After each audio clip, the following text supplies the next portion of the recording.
Hey there, this is Brad Frost, and this is a brand new thing called I'm a Dad that just dropped his daughter off at school, and I have about a 10 or 12 minute commute back to my home and about to plug in my home office whenever I get home. But I was like, man, 12 minutes is kind of a good amount of time to be able to dig into something.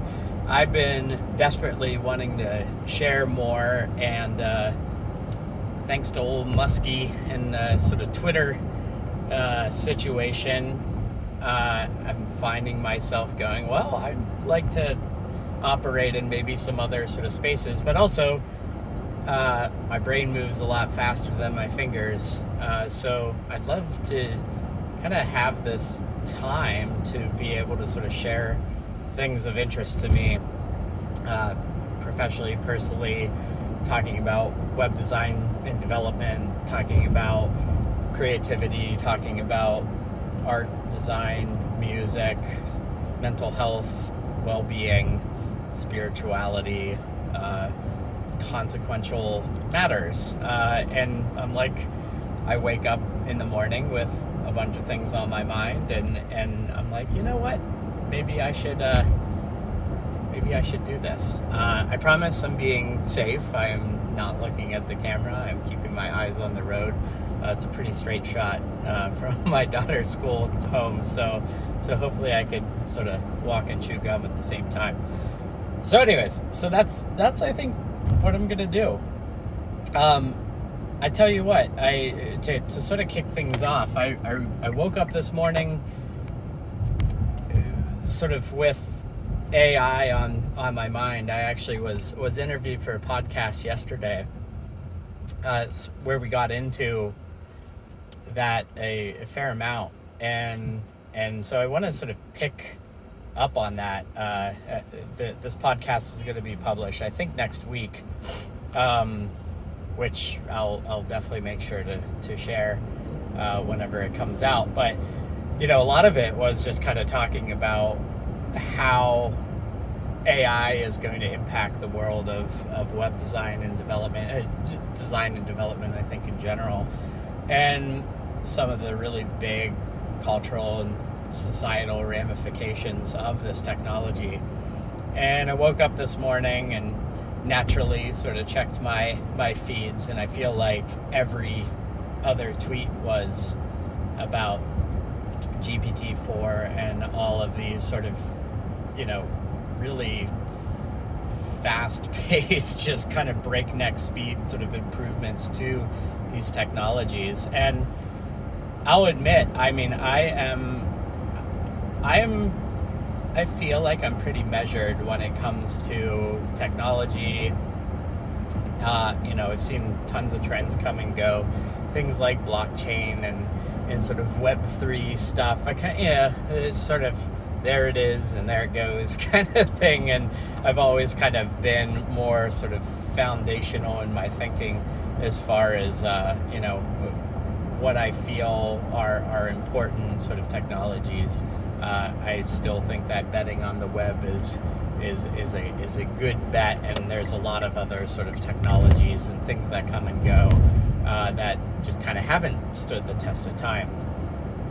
This, to me, AI, really does feel like the first thing that has really sort of made me go, oh yeah, this is it. Like this absolutely is going to change the very nature of the work we do. And I'm simultaneously excited and concerned about it. And I think that it's important to be able to kind of hold both of those thoughts in your head at the same time, because like most things, it just requires a lot of nuance. We need to be talking about the good and the bad in an open and honest way. And so that's what I'd like to do here, is just kind of pick at that a little bit. So I wrote a post about how design systems might be impacted by the world of AI. And the most sort of commonsensical and easy sort of use case is that you're able to take a whiteboard sketch of an interface and kind of teach AI to learn your component library and basically take that sketch and turn it into a real thing. And sure enough, just this morning, I saw somebody do exactly that, right? They sort of took a little picture of a sketch of the web page, and it sort of splat out some markup and styles and whatever, and that's that. And I think that that's amazing. I think that that's like genuinely amazing, and it gets really to the heart of what it is we do and how we do it. And I think that it's inevitable. I think it's a matter of time. I don't think it's going to be sort of like mature and integrated and implemented in sort of large organizations around the world like next month, next year, certainly 5 years. And so when we talk about what we're doing with all of this, I think it's increasingly important to sort of decouple the what and the how of how we go about sort of creating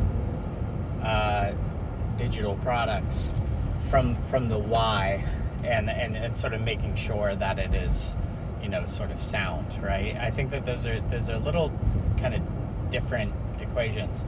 I think that the what and the how are going to continue to be just eaten away at by these AI, but also just efficiencies in general.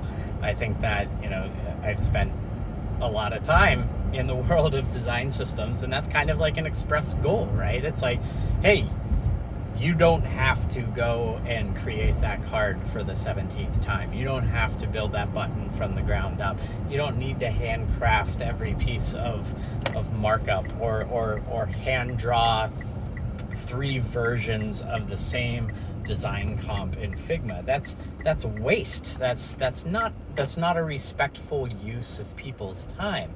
So this whole notion of like design systems are about efficiency, and we're all trying to sort of like become more efficient. Like there's blah blah blah, a lot of like Taylorism, industrial. I've seen a lot of commentary, and I've sort of commented on that myself, like where you could kind of get into the sort of capitalist wheels of that. But it's like let's sort of get at it from like a really, I think, bedrock level. It's like, well, we want to make great digital things, and we would like to do that as quickly as possible. And that's not a, I would say to the people who are pushing back against that, it's like, well, okay, well let's maybe challenge that a little bit, because like the thing that's important when it comes to sort of increased efficiency is that there's the risk of sort of reduced quality. And I think that this is going to be kind of a big part, a big shift in our field, a big shift in our industry. And when we talk about, well, if the means of production for creating digital products are increasingly assisted or led or maybe even taken over completely by artificial intelligence, I think that the role of the designer and developer kind of becomes one of quality control, right? I think I see it as kind of coming, the design and development fields kind of stratifying into kind of the beginning of the process, meaning you're sort of on the creation end of these processes, like you're the one sort of really sort of crafting the design systems and making sure that the sort of raw materials of these AI or these tools that AI wield. I think that there's still going to need to be a fair amount of human sort of talent involved in kind of making sure that the tools that we're using to sort of build these things out of are solid, are accessible, are performant, are resilient, are ethical. and all of that stuff. And once those toolkits kind of exist, then the sort of slapping them together and composing them, I think, can, you know, are increasingly going to be sort of handled by non-design, non-technical folks.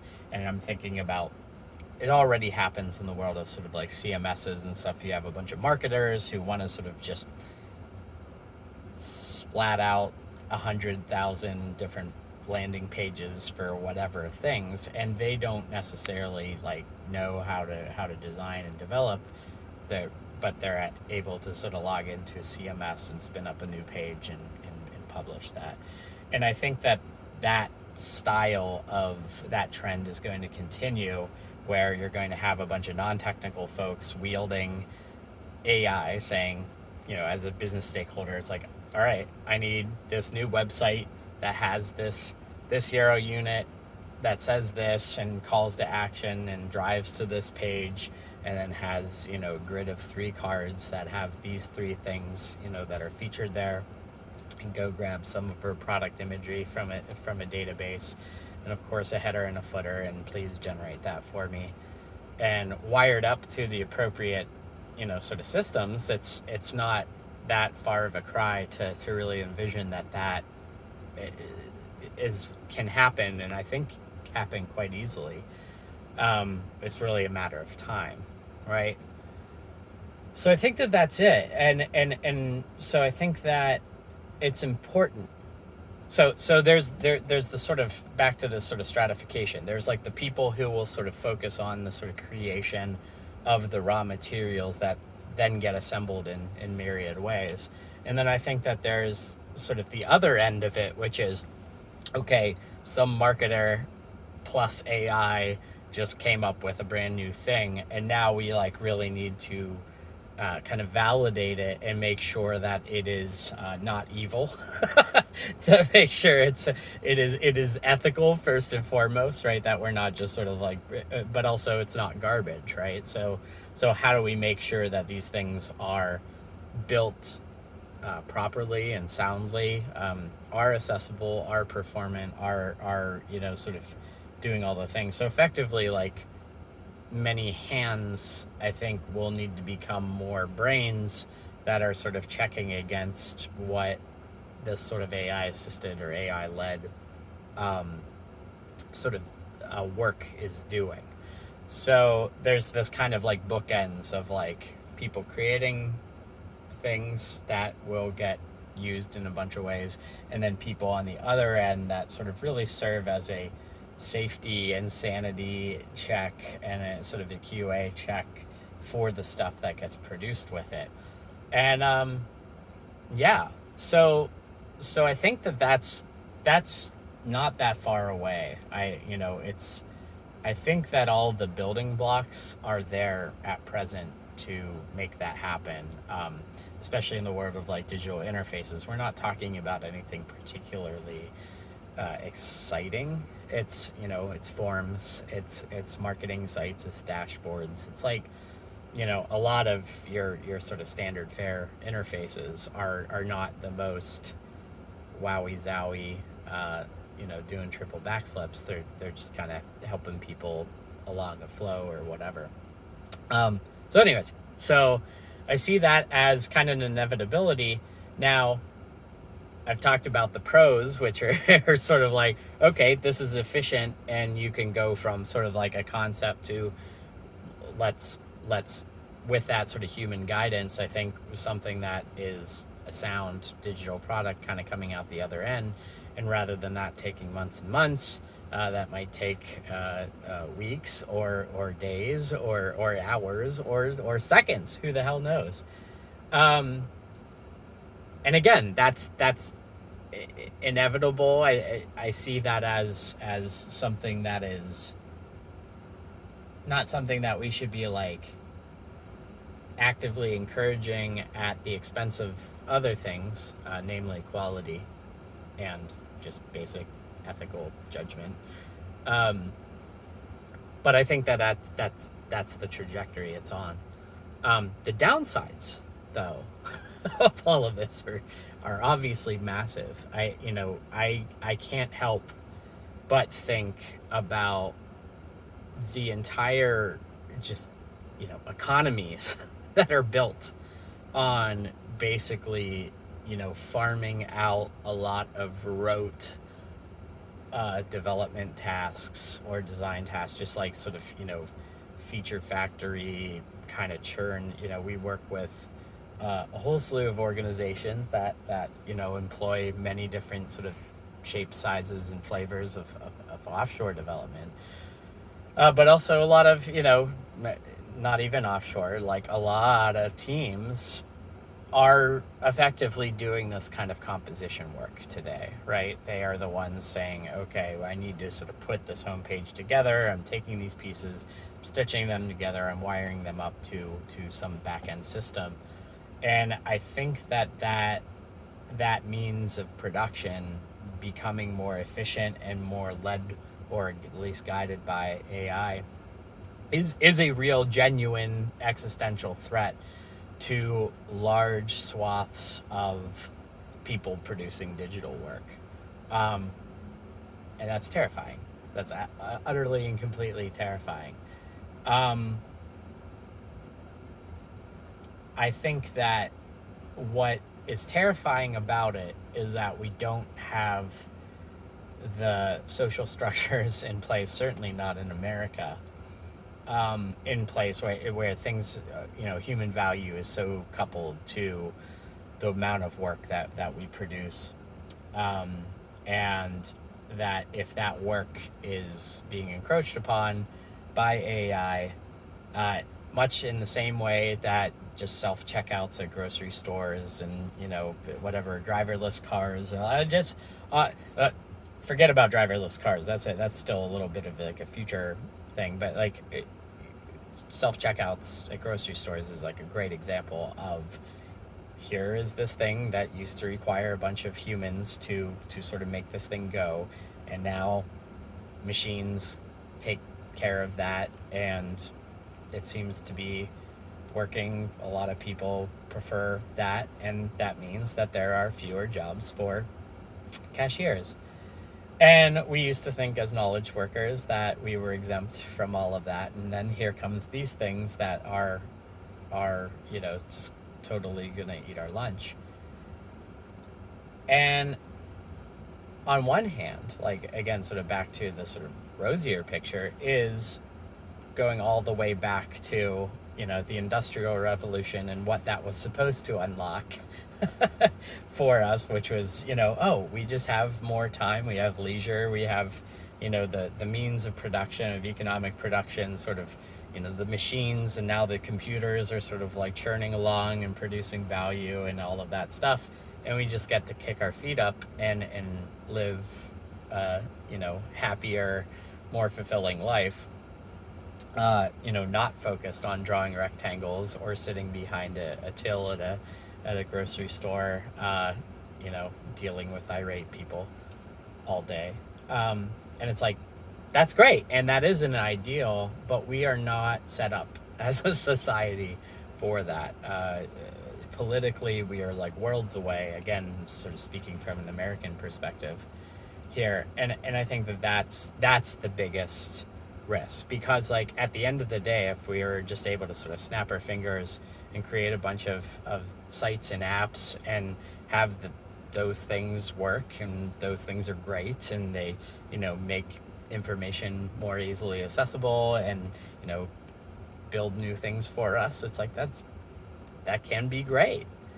And then again, we get to sort of kick our feet up with a light beer and just spend time with their families. Like, that's great. But so long as our ability to feed our families and pay our rent and mortgage or whatever is tied to money, is tied to what we do for work, and hell, our healthcare, like, as long as that setup is the way things are set up, this is just a gigantic and huge and urgent threat to a lot of people's well-being. And of course, I'm sort of coming at this from the lens of design and development, but we're talking about entire industries just being totally upended, seemingly, I think, overnight. Certainly faster than the wheels of society move. So, anyways, so pros, we get sort of more efficient sort of ways of doing things. We get to sort of take some of the rote and repetitious and just kind of, I don't want to say thoughtless, but like less intellectually, sort of challenging work kind of like off of our hands, where we're able to just sort of stitch these things together and spin them up faster and do all of that. Cons, yeah, I think that there's a lot of risk that a lot of people's jobs are going to be impacted by this. And of course, then there's just also the more existential stuff around AI in general, which is what value system is it operating by, and what are its blind spots, and do we even know where these things are going, or how they even work. And I think that those are really, there's far smarter people than me sort of that are sort of dealing with and sort of talking about those things. But I think that yeah, the cons are many, and the cons are massive. And I also think that in our discourse today, these things are being sort of either vilified or deified, and we ought to be having real, open and honest and nuanced conversations about all of this, so that these things aren't going away. You can't put these genies back in the bottle. And so it really kind of becomes, well, how do we approach this in a very eyes wide open way, and mitigate the risks and promote sort of healthy use of this stuff? How do we do this in a way that balances the efficiency and the sort of superpowers that the stuff can give us with a real humanity? How do we do this in a way that preserves the integrity of just humanity, and how do we not just use the efficiency to sort of bulldoze and steamroll a lot of people's livelihoods, and that's especially for the people who have the authority and the ability to sort of green light something like this. So these are things that are on my mind, and I hope that in a couple minutes of driving my daughter home, dropping my daughter off at school and sort of heading home to get to work. Again, these are things that I just sort of kick around in my brain all the time. Not all of them are this sort of big and consequential. I'd like to talk about more fun stuff too. But yeah, so this is an experiment. We'll see if I keep at it. If I don't, I would really welcome feedback on this, and ideas of it. I really, ideas around it. I would really love to have more of these types of conversations, and I'm exploring a bunch of different ways of sort of making that happen, and I'm really excited about some things that are on the horizon. But yeah. So here we go. I'd welcome your feedback on this. What should I be doing more of or less of, or should you say, Brad, stick to your lane. All right. Hey, take care. I hope you have a fantastic day.